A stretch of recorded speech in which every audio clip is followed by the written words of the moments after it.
Thank you so much, Suzanne, for the very kind introduction. Thank you, John, Rick, Daniel, Suzanne, again, for organizing this event and for inviting me.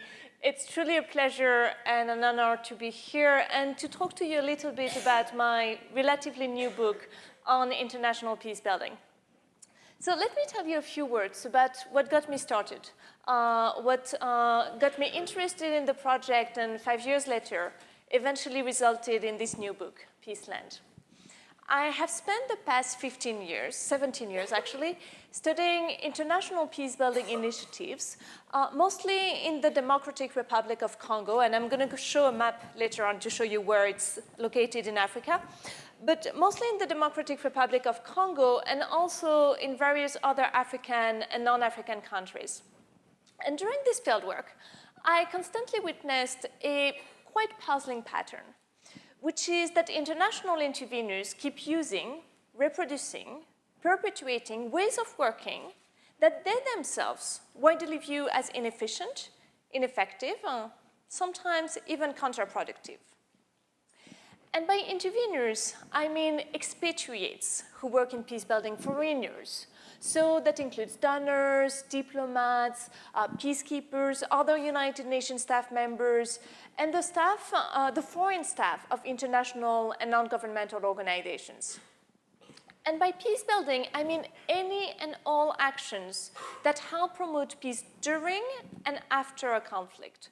So when I say peacebuilding, I include all of the actions that United Nations officials or diplomats would usually categorize as peacemaking, peacekeeping, or long-term conflict resolution. So let me give you a couple of examples of these kind of puzzling patterns that recur. It is now conventional wisdom that what we call local ownership, meaning ownership of projects by local people, is absolutely essential to successful peace building. But local stakeholders are rarely included in the design of international programs. Scholars and practitioners regularly emphasize that using universal peace-building templates is ineffective, and that it's very important to adjust the activities to the context. And yet, interveners often use models that have worked in other conflict zones, but that are not appropriate for the specific local conditions. Local people and interveners themselves deplore the expatriates' tendency to live in a kind of bubble where they interact mostly with other expatriates and where they lack contact with host populations. And yet, this phenomenon still recurs in virtually all areas of intervention. Why? And to me, the persistence of these inefficient modes of operation is all the more puzzling because interveners are not indifferent or callous. Most of them care a lot about the effectiveness of their actions. They're not stupid. Most of them are intelligent, well-read, well-educated people. Some of them even have a master's or a PhD from Colgate University or from Columbia University. And the problem is not even that they are oblivious to the consequences of their standard practices. Some of them are actually very uncomfortable with the way international peace building operates on the ground. So my book is an attempt at understanding why interveners contribute to perpetuating these modes of operation that they know, that we all know, are inefficient, ineffective, even counterproductive. What I also found striking when I was in the field is that a number of individuals and organizations ignore or even actively challenge the international peace builders' dominant practices. And they suggest alternative modes of operation. And the existence of these exceptional cases raises two questions for me. First, what can we learn from them in terms of increasing the effectiveness of international peace building?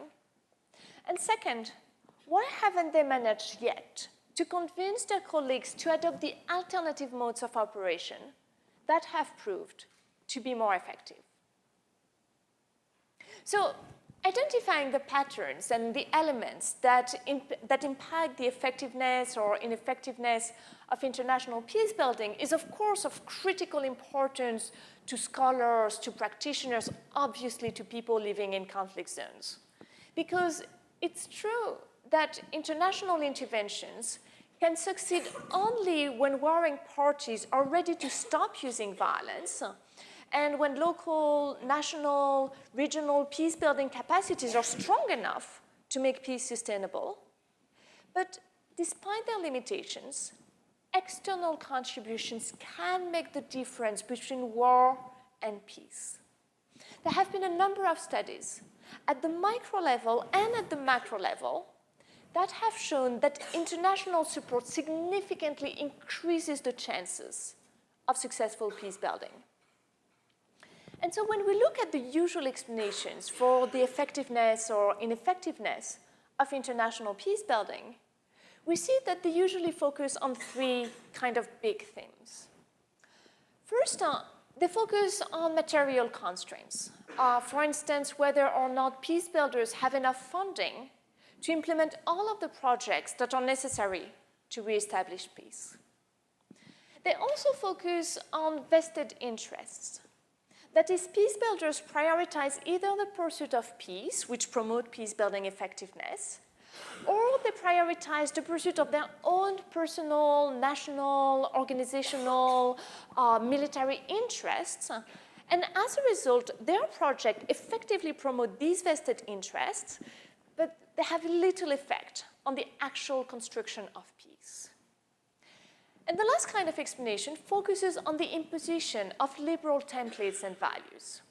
So many scholars argue that Western and liberal values orient interventions towards strategies that are inappropriate, that are ill-adapted to local conditions, and that this leads to peace-building failures, while interventions that are culturally sensitive are much more effective. Well, how is it again? Feel the shame. Okay, so what I found in my, that was actually a gong to tell you what I found in my research. What I found in my research is that the everyday dimensions of international peace-building initiatives on the ground strongly impact the effectiveness of intervention efforts. And by everyday dimensions, I really mean mundane elements. I mean the expatriates' social habits, their standard security procedures, and their habitual approaches to collecting information on violence. I also look a lot at the influence of informal practices and personal relationships on formal professional initiatives. And in my book, I show that these everyday practices shape the overall intervention from the bottom up. They enable, they constitute, they help reproduce the macro-level strategies, policies, institutions, discourses that political scientists usually study. They also explain the existence and the perpetuation of ways of working that interveners themselves widely view as inefficient, ineffective, even counterproductive. And I want to clarify from the start that my approach and existing explanations are not mutually exclusive, but rather they're complementary. And another very important point is that my argument is not that we should eliminate support for international peace building altogether. There is, in fact, a wide consensus among scholars and host populations that external support and external expertise are often, not always, but often necessary for successful peace building. Foreign interveners have a number of distinct comparative advantages when they are stationed on the ground in conflict zones. So what we need is not to forfeit these kind of contributions, but rather to think about how we can increase the effectiveness of international efforts. And the contributions I'm talking about are those that I listed on the slide. So in the rest of this talk, I'm going to say a few words about my theory and research methods and about the main contributions of my analysis. And then I will explain how interveners construct knowledge of their areas of deployment. And I will trace the impact that this process of knowledge construction has on peace-building effectiveness. And then I will focus on the everyday elements that make possible the specific narratives and practices that I will tell you about, and that construct firm boundaries, firm separations, that construct actually a kind of wall between interveners and local people. And again, I will trace the impact of these everyday elements on peace-building effectiveness. And I will conclude by summarizing the theoretical and policy implications of my analysis. But first, let me tell you a few words about why the project is, I think, important from a theoretical point of view. To me, there are two major problems with the existing research on international peace building. The first problem is that existing research focuses on capital cities, on headquarters, and on the dynamics of intervention at the national and international levels. While when you talk to people who are based on the ground, to peace builders who are based on the ground, you realize that field-based peace builders have a lot of leeway in implementing their on-the-ground operations.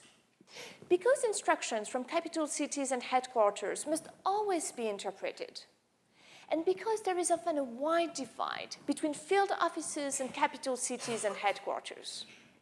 So it is very important to study the specific dynamics of on-the-ground peace building. The other major gap is that while we have a lot of really interesting analysis of macro-level policies, strategies, institutions, and discourses, I think that focusing on the on-the-ground dynamics of peace building will help us fill two really important research gaps. The first one is that, again, we know a lot about macro-level policies, strategies, institutions, discourses, but as of now, we know much less about the nuts and bolts of peace building, the banal, the everyday activities that actually make up the bulk of the peace building work. The other major gap is that while we have many fascinating ethnographic analyses of how the cultures and practices of host populations can promote or impair effective peace building, ethnographers have rarely looked at those doing the peace building. And so as a result, we know very little about how the daily lives of the interveners, their social circles, and the way they approach their work on an everyday basis actually influences macro-level actions and strategies. And a few scholars have started looking at this topic in recent years, but they focus on humanitarian aid, development, democratization, space and security, or local ownership. So with my book, I want to contribute to this emerging body of literature by drawing up a portrait of the interveners with their customs, beliefs, behaviors, everyday lives, and practices. And this approach, this new approach, produces findings that are different from those of existing research. So existing research on international peace building emphasizes the differences among interveners. Many political scientists and anthropologists have shown that different cultures orient the strategies of different countries, organizations, and professional groups in dissimilar ways. These preclude the coordination that could achieve coherent strategies, and therefore it decreases the effectiveness of international peace efforts. So that's true, but at the same time, my research highlights commonalities among interveners.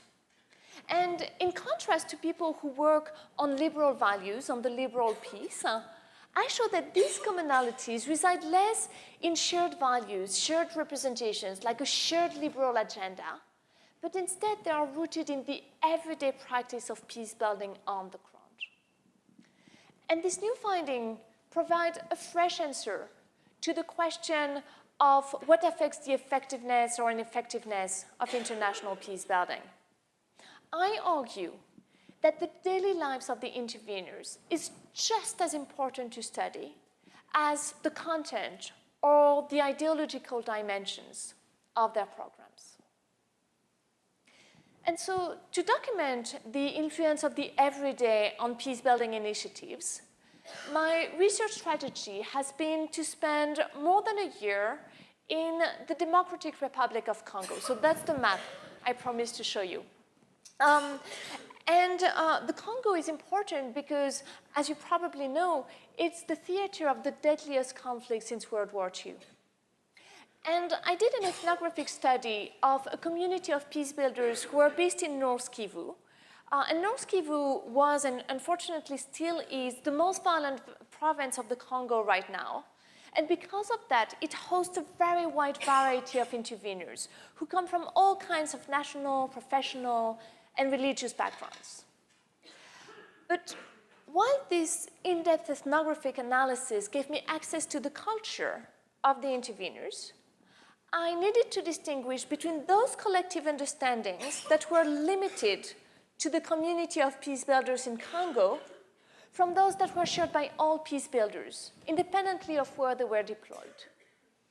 So I decided to assess other cases of intervention to look at the generalizability of my findings from the Congo case study. And so I conducted briefer research visits. In Congo, in total, I've spent several years in Congo, but I think for this specific project, I spent a year living there. And I conducted briefer research visits to South Sudan, Burundi, Cyprus, Israel and the Palestinian territories, and Timor-Leste. And if you're interested, I'm happy to explain during the discussion why I chose these cases as shadow cases for my research. And I also draw on my own experience as an intervener in Afghanistan, Kosovo, Congo, and Nicaragua. And obviously, I draw on a lot of practitioners' reports and academic writings on international intervention. And in my main field sites, I collected 4 kinds of data to develop my analysis. So several years of field observations, 294 in-depth interviews that I conducted specifically for this project. That's in addition to 300 and something interviews I had conducted for my previous book. And I did these interviews with all kinds of interveners, and also with local populations, local staff, local authorities. Document analysis, of course, and what we call participant observations, which included things like patrolling with United Nations peacekeepers or implementing reconstruction programs and reconciliation programs with non-governmental organization staff members. So I really like this picture because that's me pretending I'm a peacekeeper and going on patrol with peacekeepers and trying, as a good ethnographer, as a good anthropologist, trying to blend in and look like them. So you can see a few problems with that. The first one is that I'm not a man, and there were only men in the base, so it was really difficult to fit in and to blend in. And the second thing is that I don't have a military background. So if any of you has a military background, you can see that I'm wearing the bulletproof jacket completely the wrong way. Actually, this is supposed to be at the back. And so I went, and unfortunately, given that I was a woman and I was a professor and people were respecting me very much, nobody told me anything. So I went patrolling and I was like, oh, I'm such a good peacekeeper, and I'm fitting in, and everybody thinks I'm a blue helmet, and everything is going well. And it's only when I went back to the base that people were like, well, because I was like, this bulletproof jacket, it doesn't protect me, and it feels very uncomfortable. And they were like, yes, of course, you're wearing it the wrong way. So anyway, but let's focus on what's really interesting, which is the findings. So the first part of my book looks at how interveners construct knowledge of their areas of deployment. And I first focus on the struggle over which and whose knowledge matters in Peaceland. So in the current international system, the most valued expertise is that of interveners trained in peace building, humanitarian, or development techniques, and with extensive experience in a variety of conflict zones. And in contrast, and although there are exceptions, the knowledge of country specialists is usually much less valued, and the knowledge of local people is usually trivialized. International and non-governmental organizations, just like diplomatic and donor missions, usually do not rely on anthropologists or historians who could help interveners gain an in-depth understanding of their work environment. Instead, they hire operational experts who have done the same technical jobs before. In terms of promotion and status, intervention structures value the number of missions in different countries rather than the amount of time that someone spends in a particular mission. And in fact, the interveners who stay too long in a specific place are considered to have gone native, and they are thus discredited. And the consequence is that of all the expatriate peace builders that I met, only a few had pre-existing knowledge of their countries of deployment. All of the others had been hired for their substantive and technical capacities. So, valuing thematic expertise over local knowledge results from various social dynamics, including the process of professionalization of international peace building, which has increased the effectiveness of intervention programs on the ground. However, valuing thematic knowledge over country-specific expertise also results in standard ways of working in the field that decrease the effectiveness of international efforts.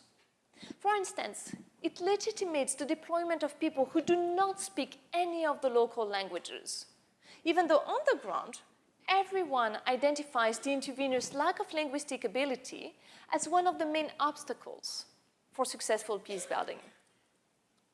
It also leads to very high turnover among interveners, which has a lot of negative consequences, such as loss of institutional memory and a lack of understanding of local context. Even more importantly, valuing thematic expertise over local knowledge also asserts the superiority of the international staff, who are viewed as having the consequential knowledge over local employees. In virtually all aid and peace-building organizations, whether diplomatic, international, non-governmental, expatriates are in management positions, and local people make up the staff. Very few local people make it into leadership positions in their countries of origin.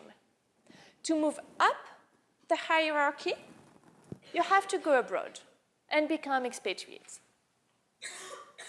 And let me tell you a story that illustrates how the very fact of being local changes the way interveners relate to a person and his ideas.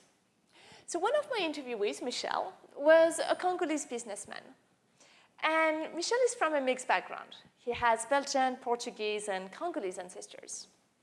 And Michel was really frustrated at the way interveners behaved toward him and toward other Congolese elites during meetings. He thought that interveners were talking down to local counterparts and that they didn't take local ideas into account.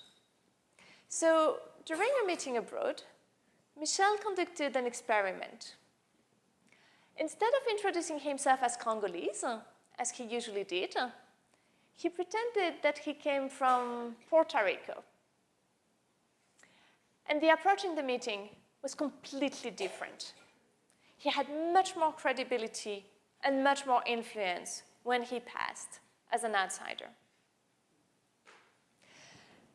Another consequence of the fact that intervention structures value thematic expertise more than local knowledge is that these intervening organizations very rarely solicit local input in the design and plannings of their efforts.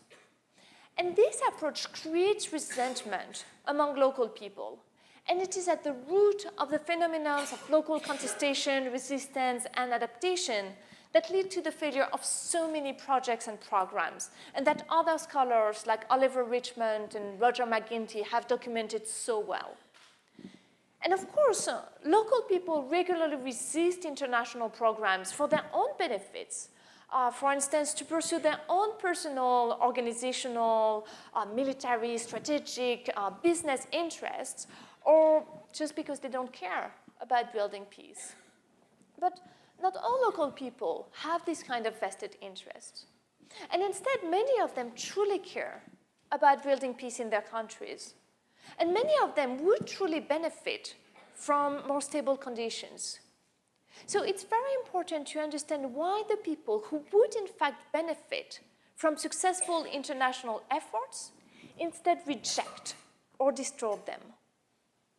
And the main reason is the premium that interveners place on thematic expertise over local knowledge.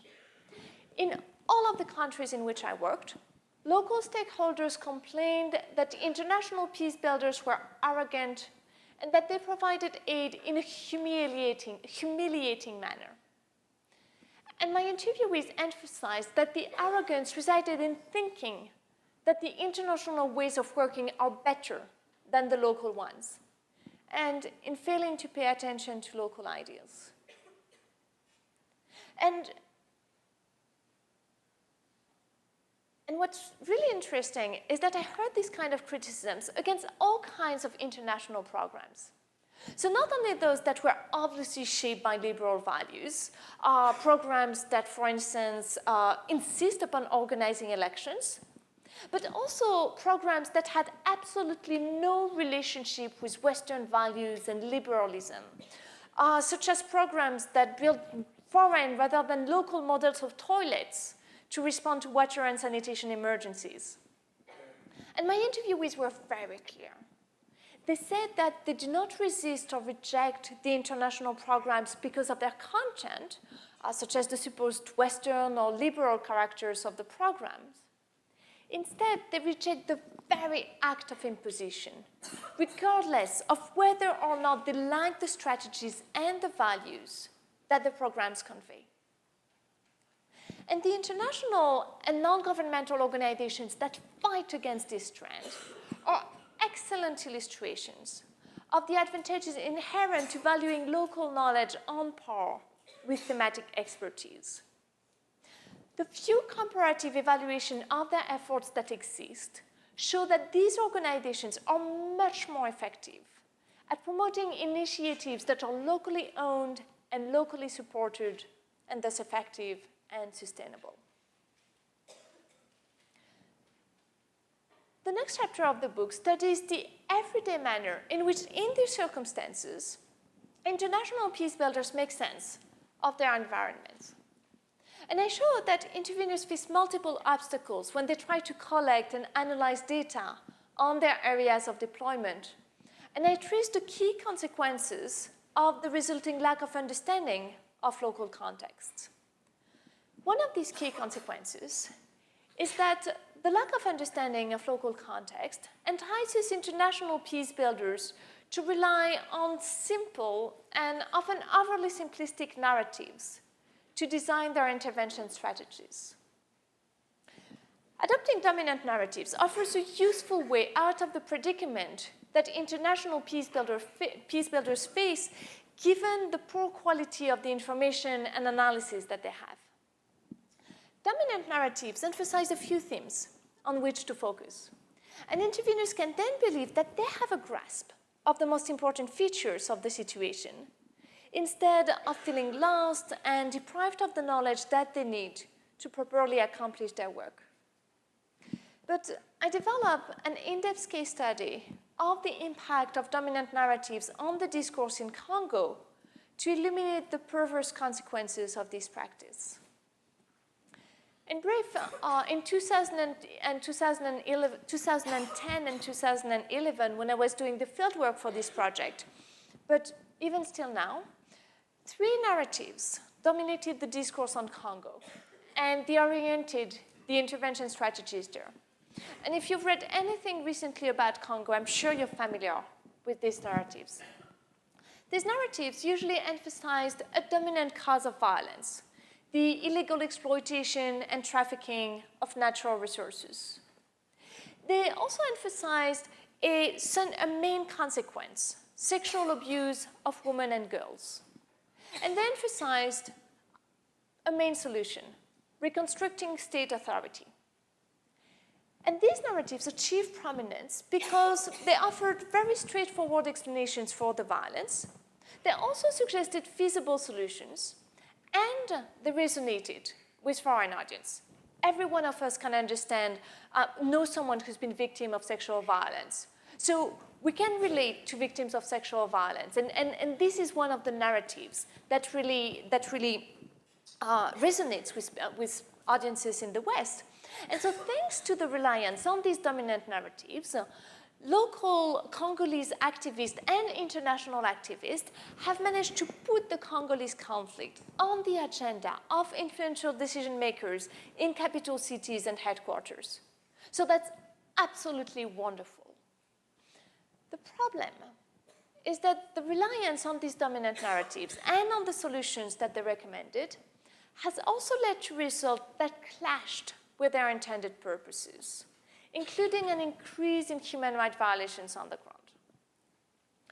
The focus on mineral resources has diverted attention from other causes of violence, and therefore it has decreased the overall effectiveness of the international peace efforts. The focus on sexual violence has raised the status of sexual abuse. It has transformed it into an effective bargaining tool for combatants, and therefore it has increased the use of sexual violations on the ground. And the focus on state building has merely enabled the Congolese government and the Congolese army to become more effective perpetrators of human rights violations against Congolese people. And a number of Congolese people I interviewed for this project, along with the exceptional interveners that I mentioned before, have tried to reintroduce more complexity in the discourse on Congo, but thus far without success. So the second part of the book, look at the everyday routines that make possible the counterproductive narratives and practices that I just told you about. And I look at the intended consequences of these routines, such as enabling interveners to function in conflict zones and enabling their organizations to help the host country build peace. But I also look at the unintended consequences, notably the fact that these everyday routines construct and maintain firm boundaries, a firm separation between interveners and local people.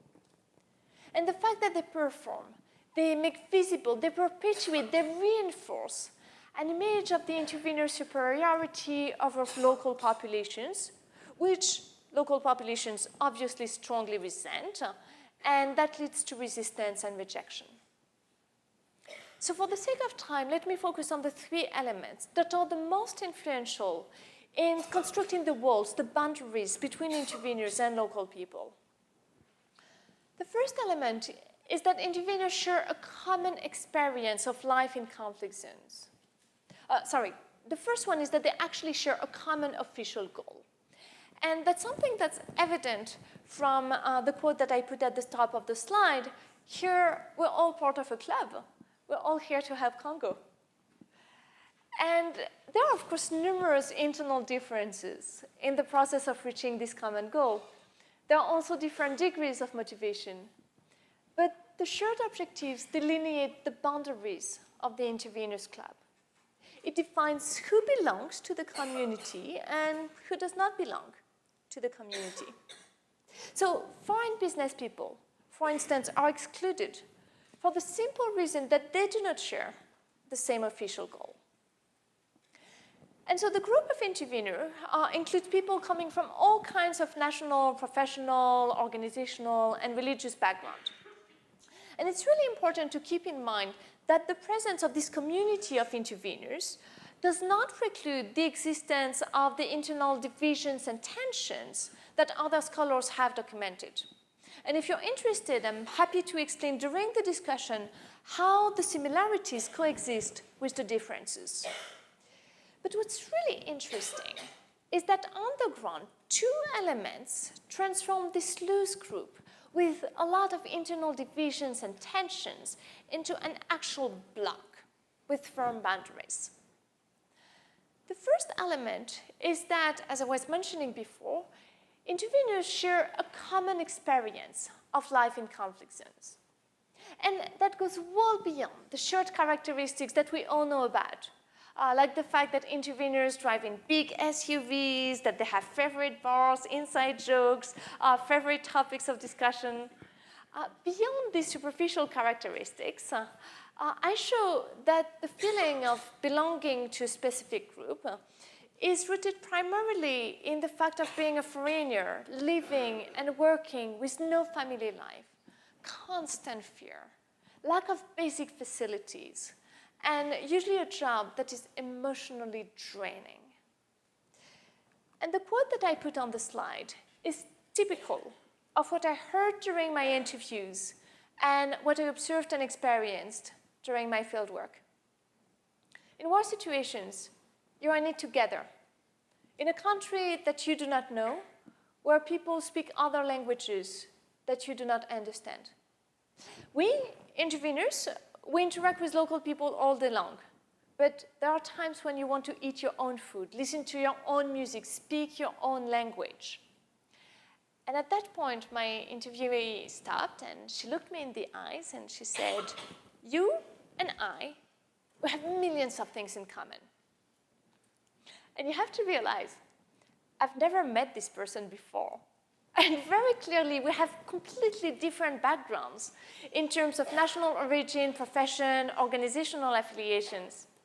And yet she said, "You and I, we have millions of things in common. You and Congolese, you have 2 or 3 things in common apart from work." This is why the expats go together. Because the expats in any country need to have a place where they can go and sit down just so that they are in their own world. It is necessary to keep you sane and anchored. And I heard this kind of deep emotional talks from all kinds of interveners, no matter what functions they had, where they came from, or which organization they work for. The other element that helps reinforce the feeling of community, despite all of the internal divisions and tensions, is the presence of others against whom interveners construct their group identity. And these others are notably the so-called locals, meaning the local authorities and populations who are the intended beneficiaries of the international intervention. And again, that's something that's very clear from the quote on the slide. You and I, we have millions of things in common. You and Congolese, you have 2 or 3 things in common apart from work. And it's important to note that local people share responsibility for the separation that exists between them and interveners. In many settings, local people treat all expatriates as alike and separate from themselves, regardless of the intervener's national origin, profession, organizational affiliation. This reinforces the sense of community among interveners, and it further widens the split between the 2 groups. Local people also often make it extremely difficult for international interveners to integrate in the surrounding communities. And I put a quote on the slide that I'm going to let you read, and that illustrates very well this phenomenon. And I really like this quote because it comes from one of the interveners, the exceptional interveners that I interviewed. This one, he had spent 8 years in Congo. He had learned local languages. He had tried to develop strong friendship with Congolese people. He had married a Congolese woman, and he had a child who was half Congolese. And yet, as you see on the slide, he felt that only his wife and his immediate relatives fully accepted him, while none of his other contacts did. And that's a complaint that I heard many times when I was talking with the interveners who tried to break the walls between them and local populations. And my point here is that turning to other expatriates, other foreigners for support is a perfectly understandable response to the daily difficulties of intervening on the ground in conflict zones. This enables interveners to function in the difficult environments that they face, but this habit also has unintended consequences that decrease the effectiveness of international peace efforts.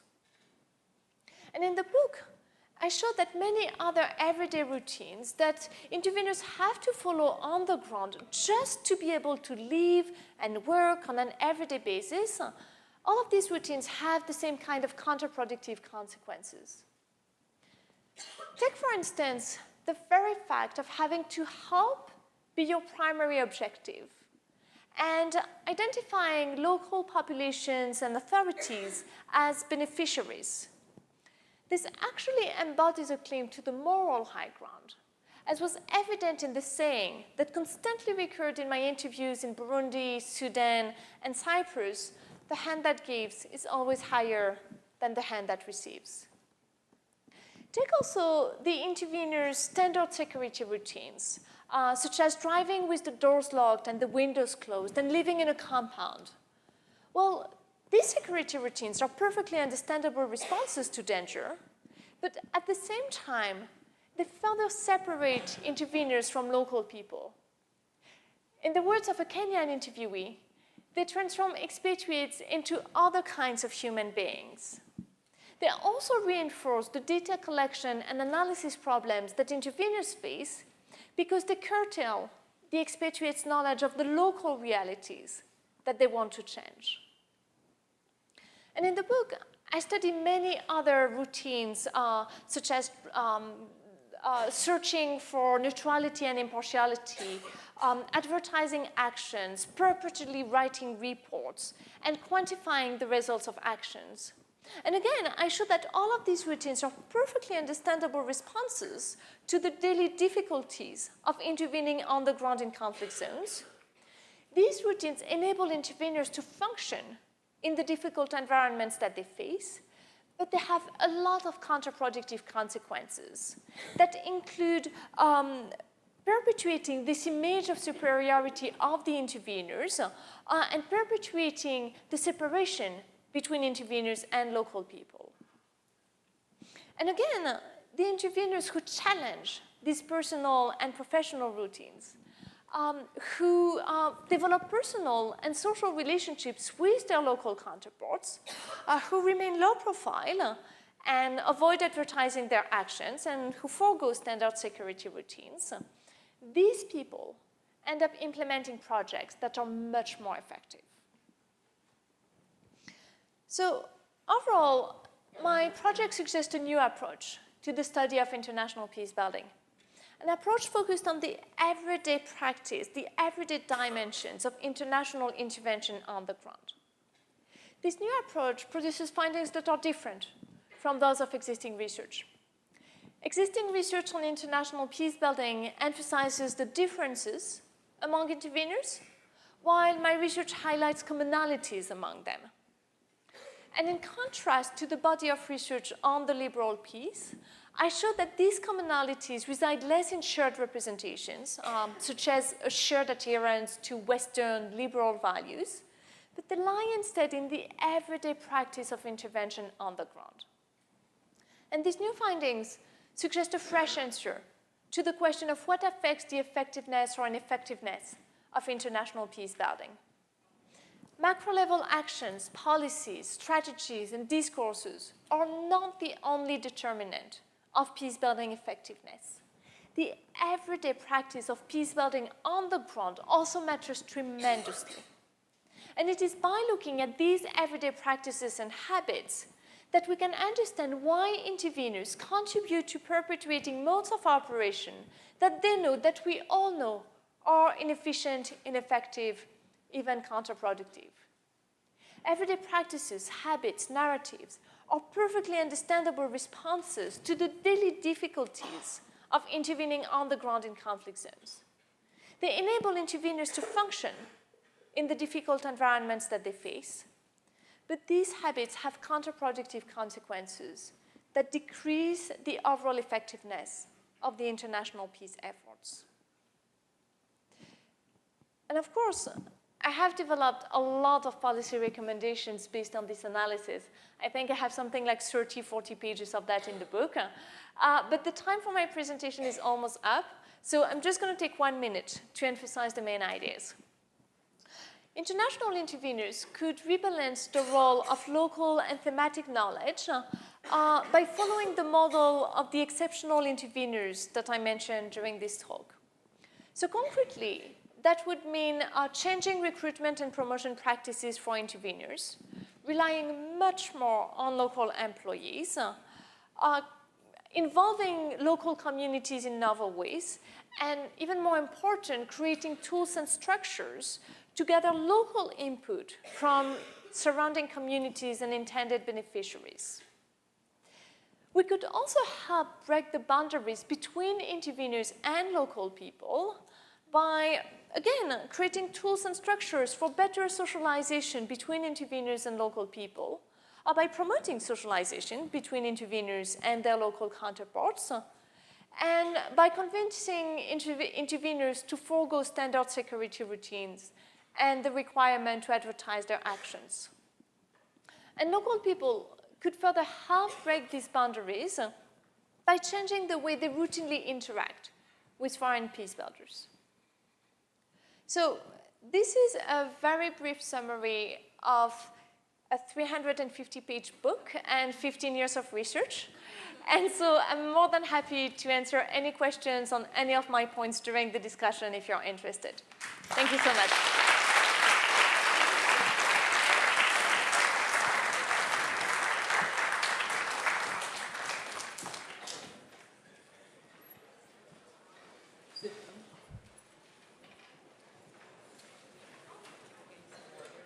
That would be lovely. Because if I start coughing on the mic, it's going to be really, really uncomfortable for everybody. The audience will use the mic. Right, but if I start coughing in there, oh, I see. It's going to be.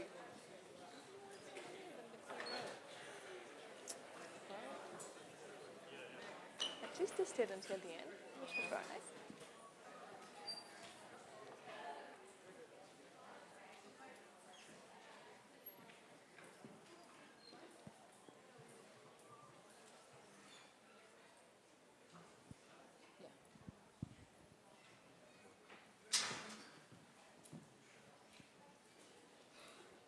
Thank you, everyone. The Q&A, we're going to proceed one question, one answer. Daniel Berry will run the microphone, so if you wish to pose a question, please make yourself known. We ask that you speak into the mic so that the audio can be recorded in the back.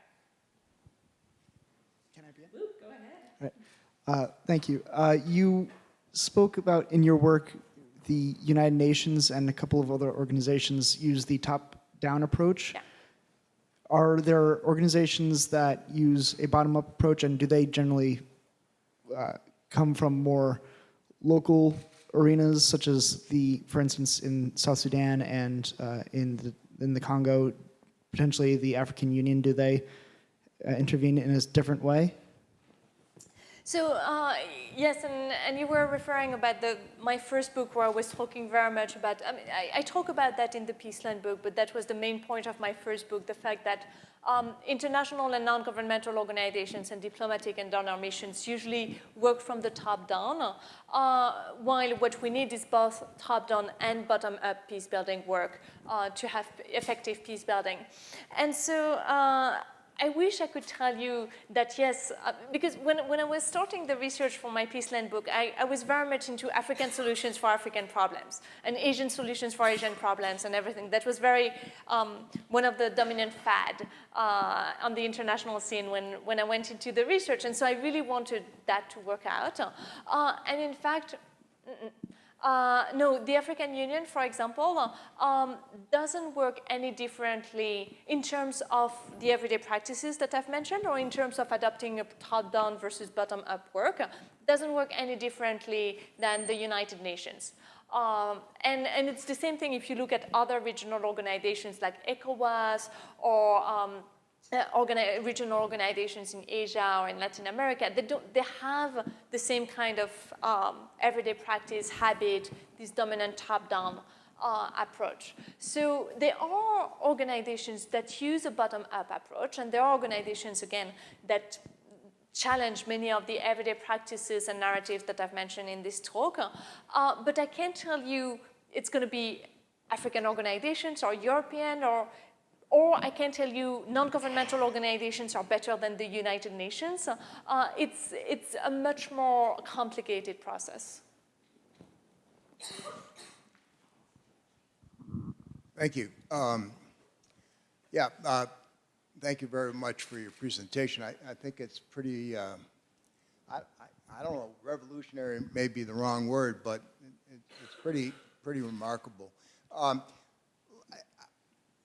I was listening for examples during your talk, and I remember reading one in your book about the young woman who, this is in the Congo, who discovered that all the lawyers in Congo were, every time they'd come into this particular building, would come across the janitor, let's call him the janitor, and kick over the bucket that he was using to wash the floors.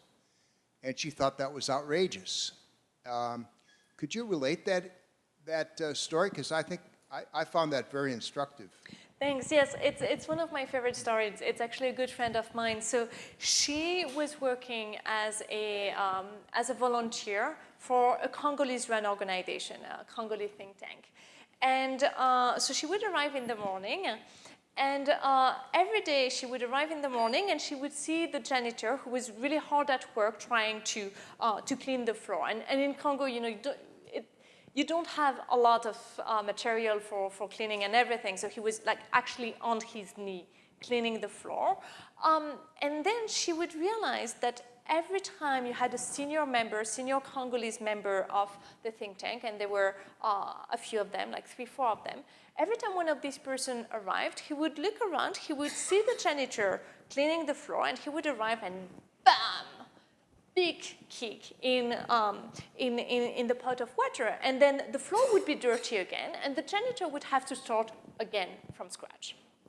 And so my friend she was coming from Europe, and she was like, that's completely outrageous, how dare they, like, they should respect other people, and it's not because he's a janitor and the directors that they can do that. So, how can they do that? But the thing is that she didn't have the normal status for a foreigner, for an expatriate. She was not on top of these directors. She was actually inferior to them, so she couldn't say anything. And that saved her.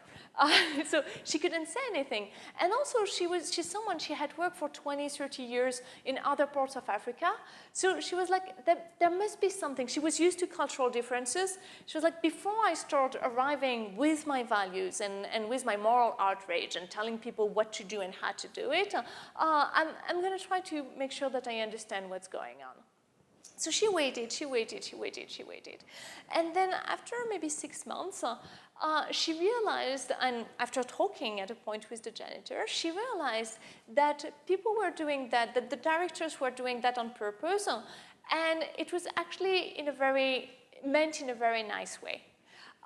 It was meant in a way that the janitor actually was a guy who didn't have work. And apart from being a janitor for this organization, but this organization didn't need a full-time cleaner. Basically, he could have finished his work in 1 day a week or a couple of hours every day.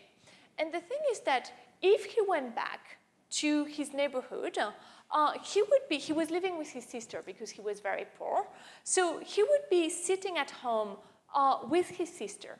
He would be in the way of his sister, who was trying to take care of her kids and cook her food and do everything. So he would be in the way. He would have to go out, and then he would be sitting like an idle man, and he would have no status, because all of the young men in his neighborhood had managed to find something. Maybe it was driving a motorbike, maybe it was doing something, but all of the young men in the neighborhood had managed to find something. So if he was the only one, the only young person in the neighborhood sitting outside during daytime, like for most of the day doing nothing, he was already very low status. He would have no status at all. And so the directors of the organization, okay, they could have found probably a lot of better, more respectful ways. But what they decided was that we're going to keep him occupied.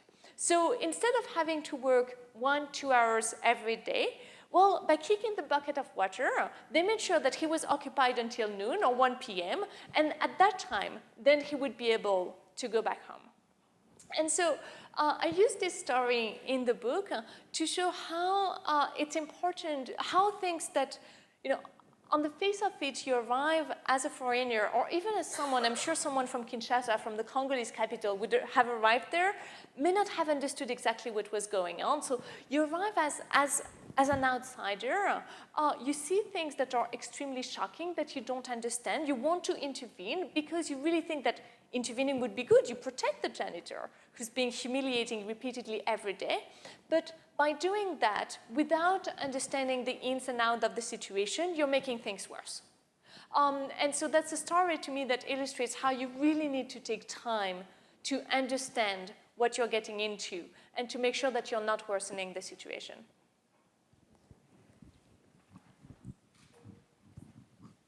Thank you so much. A couple of us were a little discouraged by hearing you talk because we can't seem to come through to the other side. One thing that I was contemplating is you were talking about becoming part of the community. Part of that means living away from the compound, living in danger. How do you get people who are there as peacekeepers and think of themselves apart from the conflict? And how do you change their attitude to those of firefighters, police, indeed Marines, who go in and put their lives on the line because they're going to stop this problem?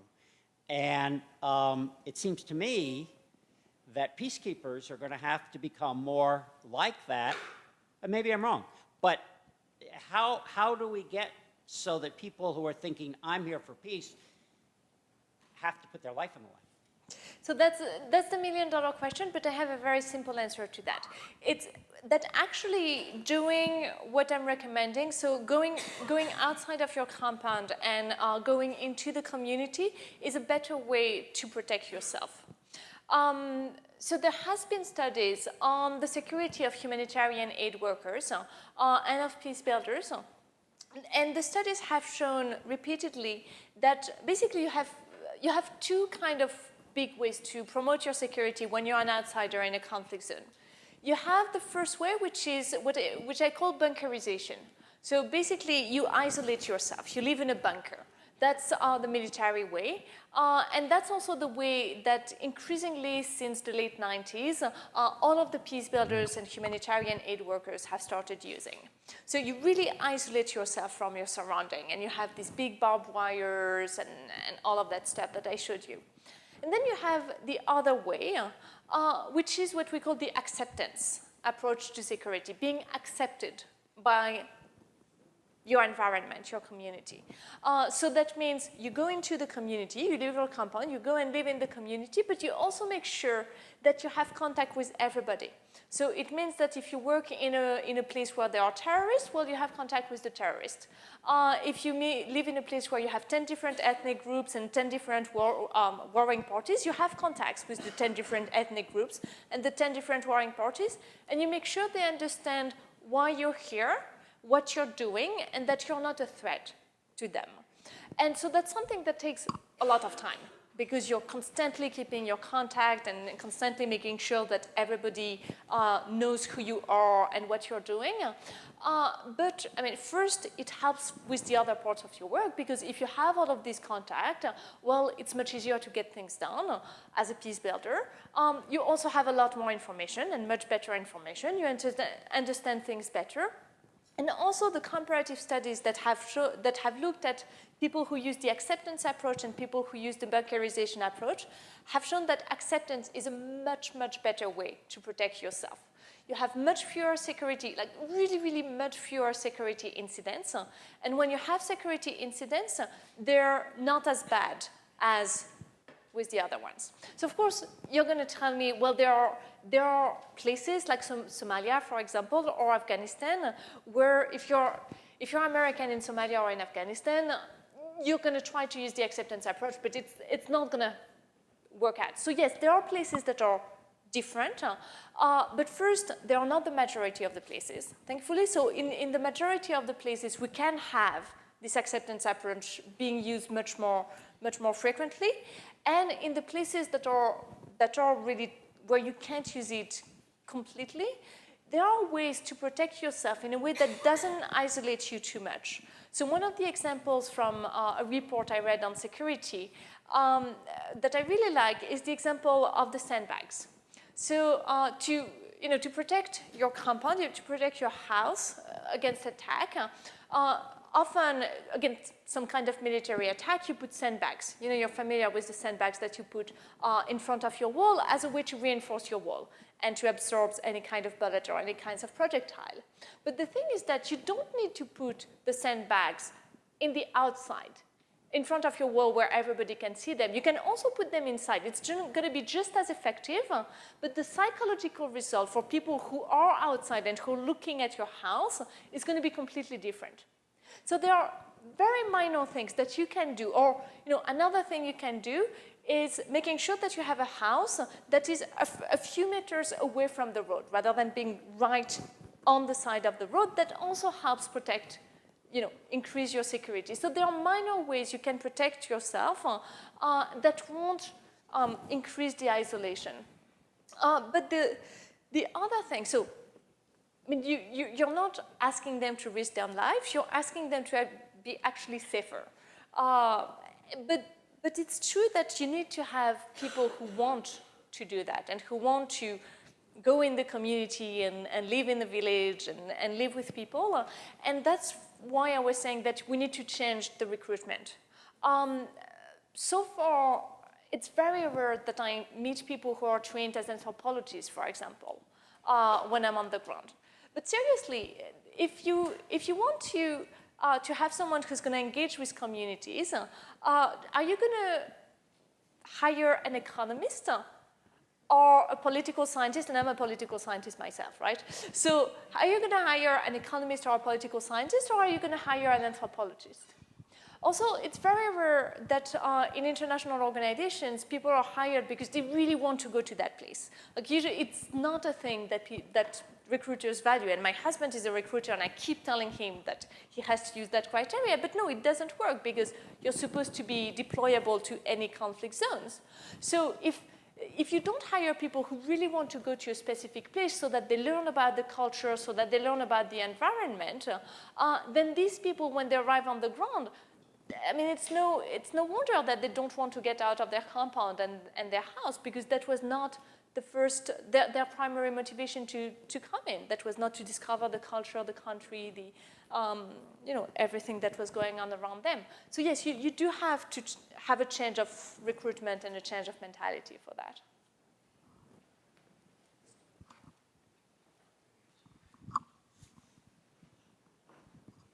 So a follow-up question to that is, do you know what the requirements are for institutions like the UN and stuff? Like, what are the requirements? Like, do they have to have a military background, or what? No, it really depends on the organization, and it depends on the job. But usually the requirement is that you have professional experience and that you have some kind of expertise. So for example, if you want to be a peace builder, we're going to ask you for specific expertise. Are you trained in gender? Do you have an expertise in gender? Or do you have an expertise in cross-cultural relations? Or do you have an expertise in mediation? Or, this kind of what I call thematic technical things. Or do you have an expertise in human resources? And then you're going to be the manager, the human resources director. Or do you have an expertise in finance, and you're going to be the financial controller? So there's some kind of thematic expertise, But it's very rare that they ask, and you need some language skills as well. So usually you need to speak at least one foreign language. But it's very rare that they ask for you to have an expertise in, for example, Congo, or an expertise in Congo. Congo is so big. Like I feel that I know one city kind of okay, but I feel uncomfortable when I'm talking about Congo in general because Congo is so diverse. So they don't even, I mean, not only don't they ask for an expertise in Congo, but they won't ask you, do you know that specific village where you're going to be working? And do you know the cultures and the ins and outs and the history of that place? So usually that's when it's a requirement, it's usually the last on the list. And sometimes, and something that I find absolutely crazy, you don't even need to speak one of the local languages. But that's for the UN, for the United Nations, not necessarily for the non-governmental organizations. We have time for just one more question, but I do encourage you to come to the reception because the conversation will continue. Hi, I want to ask you about how the people in the conflict area perceive the peacekeepers, because I think a lot of conversation we had were all about like coming from the perspective of the peacekeeper, but if we are talking about them being accepted by the locals, I think the agency of acceptance is with the local people. So is there like any studies or any kind of analysis on why the local people perceive practitioner, the peacekeepers in like a negative way, and whether you think that gap in perception is reducible in any sense? Right. Well, that's the really important question. That's, you know, why do local people perceive interveners as arrogant? So there is a lot of study on local perceptions of peacekeepers by other scholars and by myself. And so there is